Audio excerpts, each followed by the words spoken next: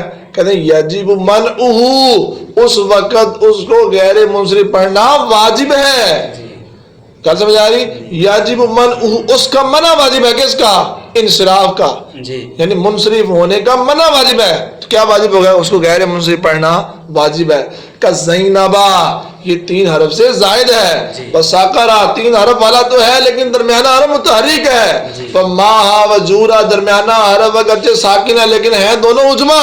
جی والتانیث بالالف، اور تانیث بالالف المکسورۃ والممدودۃ، تانیث الف مکسورہ اور الف ممدودہ کے ساتھ، تانیث الف مکسورہ اور الف ممدودہ کے ساتھ، ممتنع صرفہما البتہ، کہتے ہیں ان دونوں کو منصرف پڑھنا ممتنع ہے البتہ، یقینی طور پر۔ جی جب منصرف پڑھنا ممتنع ہے تو پھر کیا پڑھیں گے؟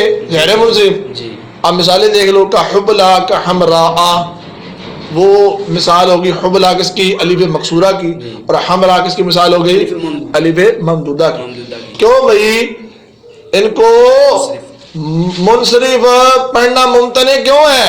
کیوں؟ لأن الالف قائم مقام السببین، کیونکہ ان کے اندر جو الف مکسورہ ہے اور الف ممدودہ ہے یہ اکیلا ہی 2 سببوں کے قائم مقام ہے، 2 سببوں کے برابر ہے ایک لیکن پاور 2 کی ہے۔